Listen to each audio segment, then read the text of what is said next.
A very good morning and welcome back. अगर मैं आपसे कहूँ that you have a 15 mm bullet and a tissue paper और उस 15 mm की बुलेट को आपने टिश्यू पेपर पे फायर किया है तो वो टिश्यू पेपर से टकरा कर वापस आ जाएगी. What you will think? You will say that Sarah has gone crazy. But this is actually what I am going to prove in today's class, although not with this similar type of a system in which you have a bullet and a tissue paper, but somewhat analogous system. Actually, all of this depends on what is called as properties of matter. So it depends on properties of matter.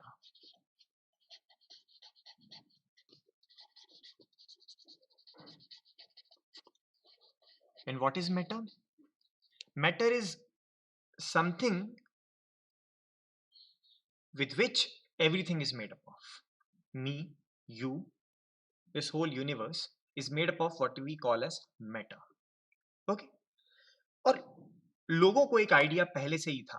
In fact मैं बोल सकता हूँ करीब करीब 2 सदी पहले से लोगों को ये आइडिया था, at least 200 years, that this matter is made up of very tiny block which is called as atom. Okay? अब ये एटम किस चीज से मिलके बना है, इसका स्ट्रक्चर क्या होगा, ये नहीं पता था, किसी को नहीं पता था. What is the structure of atom? Because if you can understand the structure of atom, then what you can do is you can analyze the properties of matter. Why some metals are conducting and solid, why some other metals are liquid, why some element exist as gases and some as solids. Everything, every intriguing fact can be answered if you understand structure of atom. Okay, so although we had an instinct at least 2 centuries ago that everything is made up of matter, and matter is then made up of smaller particles which are non-breakable, as they believed, called as atoms, but we were not sure what the structure of atom is. And nearly 125, or I can say 140 years ago, there was a lot of work going on in the field of cathode ray tubes, and you can consider that it was because of the discovery of electrons that we had to, or we start to get some instinct on what can be the possible structure of atom. And this started with J.J. Thomson's discovery of electrons. What he used was a cathode ray tube, जो कि उनकी discovery से करीब 40 साल पहले ही discover की जा चुकी थी या इन्वेंट की जा चुकी थी. But the good thing about this cathode ray tube is that it is having vacuum, it is having cathode and anode as positive and negative terminals, and the charge particles are actually deflected when a magnet is put in path of these charge particles. And J.J. Thomson in the year 1897 claimed the discovery of electron, although this thing was happening at least 40 years before.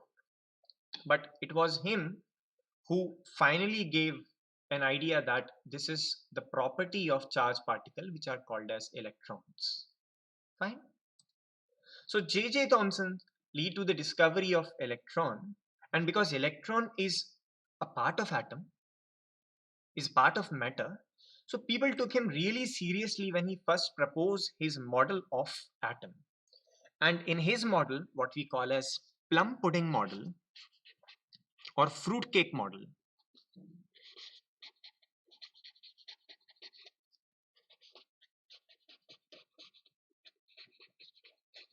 he said that atom is consist of a positive charged base in which negative electrons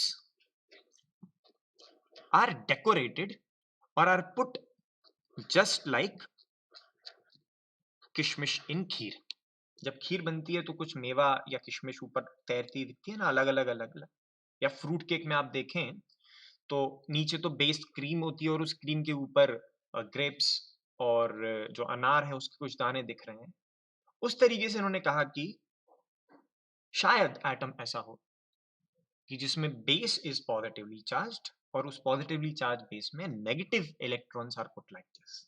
Because he played a very crucial role in discovering electrons, people actually took him really seriously. People took him seriously कि हाँ atom ऐसा ही होता होगा. People took him seriously. So अभी तक हमें क्या पता चला? That matter is made up of atoms. और एटम किससे मिलकर बने? कम से कम नेगेटिव चार्ज तो है. और ये पॉजिटिव चार्ज का सिलसिला क्यों आया? क्योंकि एटम अपने आप में न्यूट्रल होता है. एटम पे खुद का कोई चार्ज नहीं है तो डेफिनेटली एक फिजिसिस्ट को ये समझ में आएगा कि न्यूट्रलिटी लाने के लिए नेगेटिव का उतना ही पॉजिटिव चार्ज लाना पड़ेगा, तब जाके वो चीज होल न्यूट्रल बनेगी. ठीक, because he was a physicist from England, so he did that and proposed it.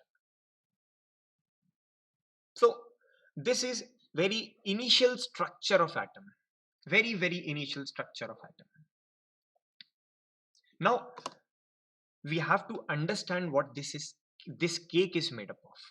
तो अगर आपको पता करना है कि ये फ्रूट क्रीम या जो फ्रूट केक है वो कैसा है, then you will take a spoon, put or poke that fruit cake, take the mal out of it, will taste it and find. कुछ ऐसा ही करना पड़ेगा एटम्स के साथ भी. हालांकि उसे चख कर नहीं पता करेंगे हम कि what this atom is made up of. You will have to, as the book says, I am quoting direct lines from the book, you have to poke your finger inside the fruit cake and find out what is there inside it. And putting the finger inside means you have to probe it using some method. अब क्योंकि ये कोई कटोरी तो नहीं है जिसमें हमने चम्मच आसानी से डाल दिया, इसकी जो डायमेंशंस हैं वो इतनी छोटी हैं, 10⁻⁻10 की. तो करीब करीब इस ही डायमेंशन का चम्मच होना चाहिए या प्रोब होनी चाहिए. देन हिज स्टूडेंट, किसके स्टूडेंट? जे थॉमसन के स्टूडेंट हैं जिनका नाम है रदरफोर्ड. हम कहते हैं उन्हें अर्नेस्ट रदरफोर्ड. उनके दो स्टूडेंट हैं गीगर एंड मार्स्टन. उनको एक टास्क दिया जाता है and what that task is कि आपको एक एक्सपेरिमेंट परफॉर्म करना है. इनका नाम है जो दो लोग इस एक्सपेरिमेंट को परफॉर्म करेंगे उनका नाम है Hans Geiger and Ernest Marsden. और 1911 में ये एक्सपेरिमेंट किया जाएगा, यानी करीब करीब 11 साल ये और 2 साल, क्योंकि हम 1897 अगर माने तो 3 और 11 14 साल तक करीब करीब लोग इसी गलतफहमी में रहे कि एटम्स ऐसा ही होता है. दरअसल इस चीज को वेरीफाई करने के लिए ही जे थॉमसन के स्टूडेंट ने ये डिजाइन किया. तो जे थॉमसन के स्टूडेंट है रदरफोर्ड और रदरफोर्ड के स्टूडेंट है ये दोनों. ये एक्सपेरिमेंट परफॉर्म करेंगे. एक्सपेरिमेंट में क्या है, तब तक लोगों को ये तो पता चल गया था कि what are radioactive elements, और कैसे रेडियो एक्टिव डिके में जो एटम्स हैं वही बाहर आ जाते हैं या जो न्यूक्लियस है वो बाहर आता है. So they used a radio active source.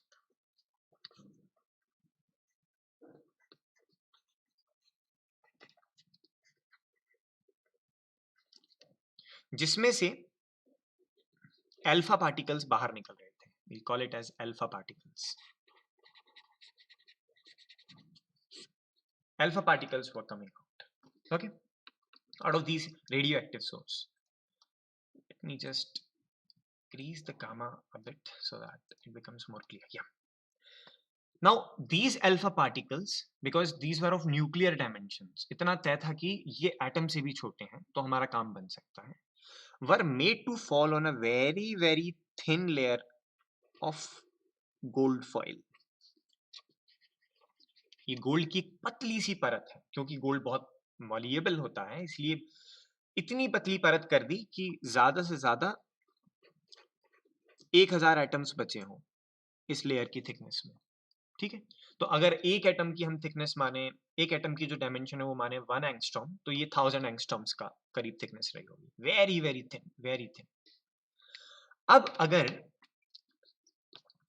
ये जो अल्फा पार्टिकल्स आ रहे हैं, I should not be calling it as electron, ये अल्फा पार्टिकल्स जो हैं, these are positively charged particles, and these particles were bombarded on this thin foil in a collimated fashion। collimated का मतलब ऐसे ही नहीं कि कहीं से भी कहीं भी कुछ भी आ जाए। हमने ये जो अल्फा पार्टिकल की सोर्स है, ये जो रेडियो एक्टिव सोर्स है, इसे ब्लॉक कर दिया। रेडियो एक्टिव पार्टिकल्स हर दिशा में जा रहे हैं, लेकिन हमने इसे कॉलिमेट कर लिया, यानी केवल एक दिशा के रेडियो एक्टिव पार्टिकल्स को अलाउ किया जाने के लिए। ठीक है, क्योंकि जो एटम है वो अपने आप में न्यूट्रल होता है, ये तो हमें रदरफोर्ड के मॉडल से ही पता चला। तो ये अज्यूम किया गया था कि क्योंकि ये न्यूट्रलिटी यूनिफॉर्मली पूरे एटम पे डिस्ट्रीब्यूट होगी, तो ये पॉजिटिव अल्फा पार्टिकल्स का कुछ फर्क नहीं पड़ना चाहिए एटम्स पे। और ये ज्यादा से ज्यादा अल्फा पार्टिकल्स जिनकी की एनर्जी बहुत ज्यादा है, एनर्जी को रिप्रेजेंट करने का दूसरा तरीका होता है कि उनकी बस स्पीड बता दीजिए, आप एनर्जी मत बताइए। तो इनकी स्पीड जो है वो करीब करीब है 2 इंटू 10⁻⁷ मीटर पर second. Very high speed, okay, very very high speed, at a very high speed this was happening. Okay, अगर आप इसे एनर्जी में कन्वर्ट करेंगे तो it would be nearly 7.5 mega electron volts, but you can have an idea just by looking at the speed or the velocity only। तो इतनी high velocity के alpha particles हैं, तो ऐसा माना जाना चाहिए था कि they will just go straight. और अगर अल्फा पार्टिकल पॉजिटिवली चार्ज हैं, तो चार्ज सेंसिटिव स्क्रीन अगर आपके पास है,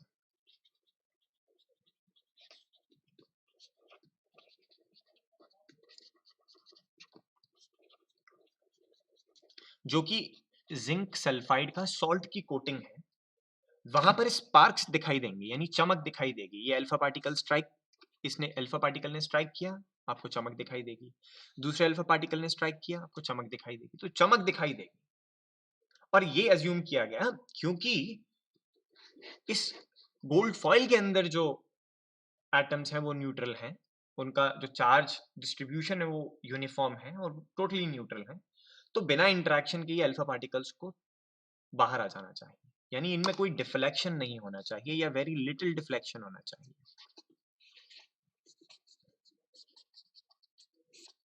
और हुआ भी ऐसा ही। करीब करीब 80 से 90% अल्फा पार्टिकल्स मात्र 1 डिग्री का डिफ्लेक्शन शो करते हैं। ठीक है, ज्यादातर अल्फा पार्टिकल्स केवल और केवल 1 डिग्री का डिफ्लेक्शन शो करते हैं। That's it. लेकिन एक प्रॉब्लम ये है कि कुछ अल्फा पार्टिकल्स ज्यादा डिफ्लेक्शन भी शो करते हैं, यानी 60 डिग्री, 90 डिग्री, और कुछ ने तो हद ही पार कर दी, करीब करीब 179 डिग्री का डिफ्लेक्शन शो कर रहा है। ये कैसे हो रहा है? अल्फा पार्टिकल बहुत हैवी है, बहुत ज्यादा हैवी है। इस अल्फा पार्टिकल को आप मात्र 1000 एटम की शील्ड पर मार रहे हैं और वो लौट कर वापस आ रहा है। तो शुरुआत में मैंने क्या कहा था आपसे, एक 15 mm की बुलेट जिसको कि आप टिश्यू पेपर पे फायर करें और टिश्यू से टकरा के वो बुलेट वापस आ जाए, कुछ कुछ ऐसा हो रहा है। इसका रीजन बताना है। ठीक है, तो एक छोटा सा वीडियो और है जिससे आप समझ सकते हैं रदरफोर्ड एक्सपेरिमेंट को कि कैसे किया और क्या चीजें सामने रही होंगी जब वो एक्सपेरिमेंट परफॉर्म किया गया। सो दिस इज, या we have it over here. This was the experiment जिसमें आप साइड में जो सर्कल देख रहे हैं that is the zinc sulphide screen, और ये आपकी रेडियो एक्टिव सोर्स है। इस रेडियो एक्टिव सोर्स में से हमने इसे कॉलिमेट कर लिया है, डायरेक्शनैलिटी दे दी है कि अल्फा पार्टिकल्स बिल्कुल स्ट्रेट जाएं। अब देखिए ज्यादातर अल्फा पार्टिकल्स, हालांकि इसमें ये थोड़ा एग्जैजरेटेड है कि पीछे कितने लौट कर आ रहे हैं। ज्यादातर alpha particles were going straight, some were deflected at larger angles, लेकिन कुछ देखें कूद के बाहर वापस भी जा रहे थे। That was a very exciting thing for all of them, for Rutherford, for his students, and for other scientific community as well. इसका एक रीजन ये दिया गया कि ऐसा हो सकता है कि जो अल्फा पार्टिकल्स हैं वो बीच में कॉन्सेंट्रेटेड पॉजिटिव चार्ज की तरफ आते हैं कुछ इस तरीके से, क्योंकि हमने बहुत पतली लेयर ली हुई है गोल्ड एटम्स की, तो जो अल्फा पार्टिकल्स हैं वो आएंगे गोल्ड एटम्स में, जो बीच में कॉन्सेंट्रेटेड पॉजिटिव चार्ज दिख रहा है अल्फा पार्टिकल को, उससे टकराएंगे और लौट कर वापस आ जाएंगे। कुछ, ऐसा नहीं है कि सभी टकरा जाएंगे, जो टकराएंगे वही ज्यादा एंगल्स पे डिफ्लेक्ट होंगे। तो अब मॉडल सुधारा जाएगा, क्योंकि इलेक्ट्रॉन बहुत हल्के होते हैं, करीब करीब 8000 गुना हल्के होते हैं और इनका साइज भी बहुत छोटा है, तो इलेक्ट्रॉन्स का कोई प्रभाव अभी नहीं दिख रहा है। पूरा का पूरा प्रभाव कहां से आया? पूरा का पूरा प्रभाव बोला जा रहा है कि केवल और केवल पॉजिटिव चार्ज की वजह से, क्योंकि रिफ्लेक्ट होके वापस जो आ रहा है that is positive charge only. तो इस चीज के रीजंस हमें देने पड़े कि why the hell this is happening. It demanded that we should now modify this model. This model is no more going to explain the observation observed in experiment. जो आपने देख लिया है, कहते हैं हाथ कंगन को आरसी क्या, पढ़े लिखे को फारसी क्या। जब आपने देख लिया है तब आपको देखी हुई चीज का एक्सप्लेनेशन देना है, और जो नॉलेज हमें पहले से है उसके हिसाब से नहीं दे पा रहे हैं, तो you have to think out of the box. Rutherford ने अपने स्टूडेंट्स के द्वारा किए गए एक्सपेरिमेंट की थियरी दी कि हो सकता है कि एटम का स्ट्रक्चर जो हम मान रहे हैं वही चेंज हो, वही डिफरेंट हो।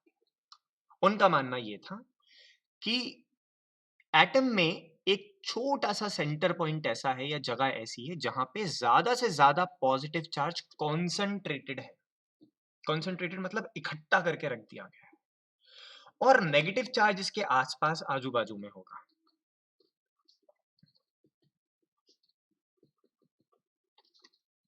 नया मॉडल आ गया। अब क्योंकि जो मेटल यूज की गई थी वो थी गोल्ड, गोल्ड के मेटल यूज किया गया था। गोल्ड के मेटल में देखा जाता है कि जो प्रोटॉन्स हैं वो 79 होंगे, क्योंकि गोल्ड में 79 इलेक्ट्रॉन्स हैं और एटम न्यूट्रल है, तो 79 प्रोटॉन्स हैं। तो 79 नंबर ऑफ प्रोटॉन्स हैं, और आपने कितने प्रोटॉन भेजे? आपने अल्फा पार्टिकल भेजा है जिसमें 2 प्रोटॉन्स होते हैं और 2 पता नहीं कौन से न्यूट्रल पार्टिकल्स होते हैं। ये जाते हैं, अल्फा पार्टिकल हैं, ये पॉजिटिवली चार्ज हैं, ये जाते हैं और कंपैरेटिवली लार्जर न्यूक्लियाई से टकराते हैं और वापस आ जाते हैं। ये टकराने की वजह है काफी साल पहले दे दी गई कूलम के द्वारा, कि कूलमिक रिपल्शन हो रहा है। यहाँ पे पॉजिटिव चार्ज को आप पॉजिटिव चार्ज से कोएलिस या जोड़कर नहीं रख सकते, उनकी प्रॉपर्टी है कि वो एक दूसरे को रिपेल करेंगे, और वो रिपल्शन इतना ज्यादा हो गया कि ये जो वेलोसिटी आपको बताई थी 2 × 10⁻⁷ मीटर पर सेकेंड, इसकी यही वेलोसिटी का डायरेक्शन चेंज हो गया। ये इस दिशा में आ रहा था, टकरा के उस दिशा में हो गया, दैट इज 180 डिग्री डिफ्लेक्शन। ठीक है। सो on the basis of the observations we can put a few things in points. Number one thing is कि जो अल्फा पार्टिकल है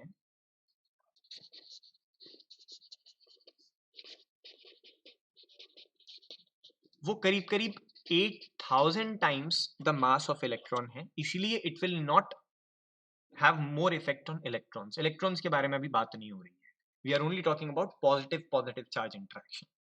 और ये जो अल्फा पार्टिकल यूज किए इनकी मैक्सिमम स्पीड 2 × 10⁻⁷ मीटर पर सेकेंड तक हो सकती थी उस एक्सपेरिमेंट में। ये कहाँ से कैलकुलेट की? तो रेडियो एक्टिव आइसोटोप डिकेज में एक एनर्जी डायग्राम बनता है या एनर्जी डिस्ट्रीब्यूशन कर्व, उससे पता चल जाता है, that you need not to know. तो एक बात तय है कि बहुत पावरफुल सोर्स चाहिए थी इस इफेक्ट को देखने के लिए, जिसमें कि जो आपका अल्फा पार्टिकल है वो बाउंस बैक कर जाता है। तो वेरी पावरफुल फोर्स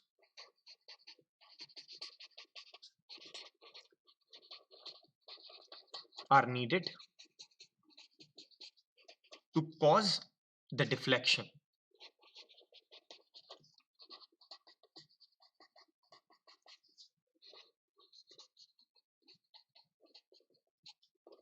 पहली चीज। दूसरी ये, क्योंकि केवल गीगर और मार्श ने एक्सपेरिमेंट किया तो साइंटिफिक कम्युनिटी ने इसे साथ में ले लिया कि अब हम इसको और करके देखेंगे, गोल्ड के साथ नहीं किसी और मेटल के साथ देखेंगे। तो दूसरा पॉइंट ये देखा गया कि जो डिफ्लेक्शन है, the deflection depends on the charge of atomic nucleus.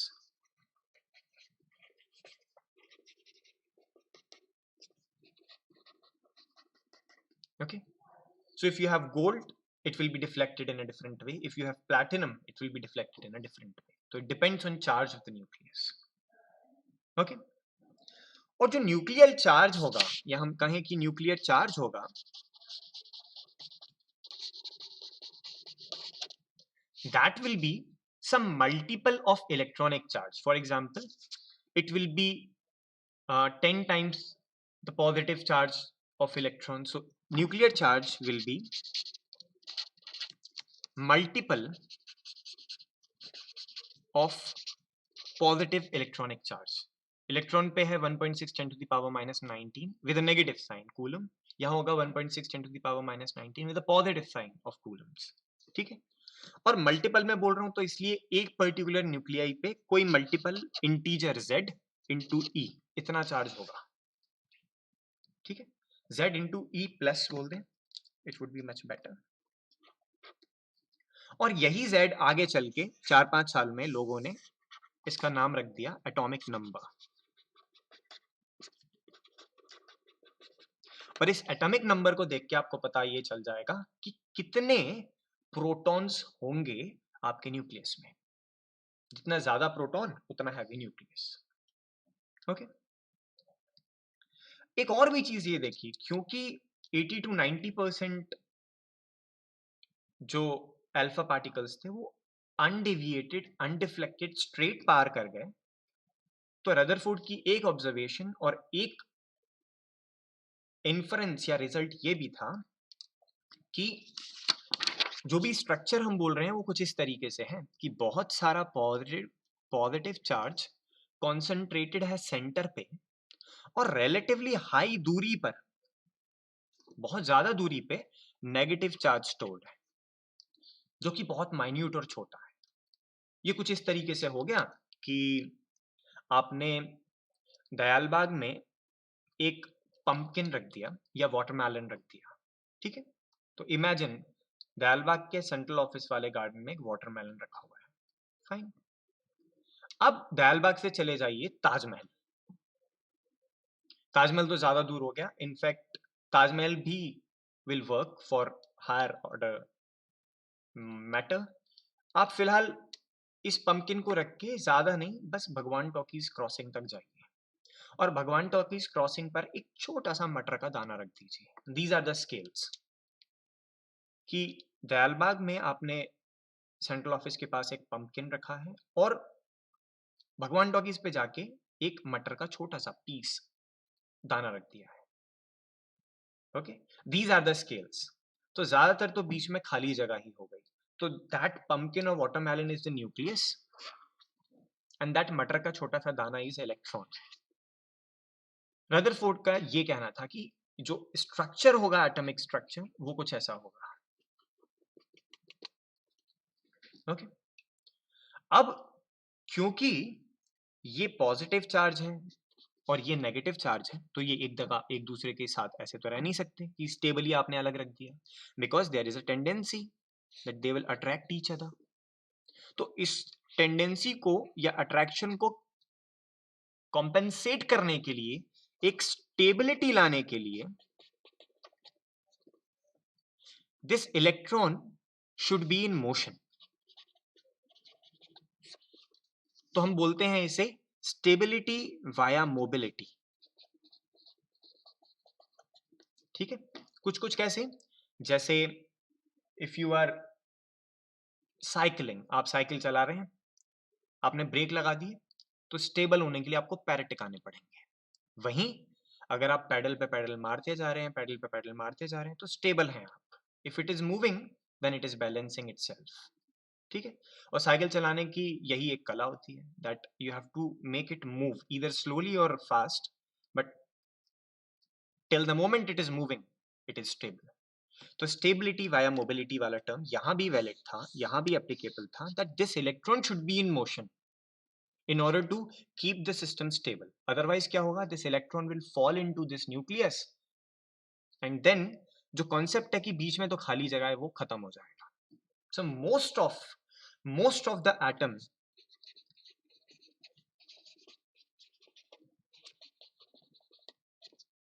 is empty space. 99.99% empty space ही है. ठीक है, सब खाली. क्या खाली?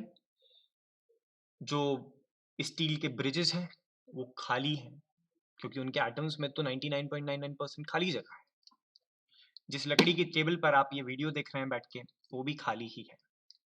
या जो आपके पैरों के नीचे पत्थर की जमीन है वो भी खाली है. हम खाली, आप खाली, एवरीथिंग इज एम्प्टी. 99.99% सब खाली है. Water molecules, food molecules, everything just 99.99% empty space. Everything empty. Okay, कुछ और कंसिडरेशंस हैं जिसे हम बोलते हैं रदरफोर्ड स्कैटरिंग फार्मूला, कि किस एंगल पे कितने अल्फा पार्टिकल स्कैटर होंगे, वो हम देखेंगे अगले पार्ट में. Till then stay tuned.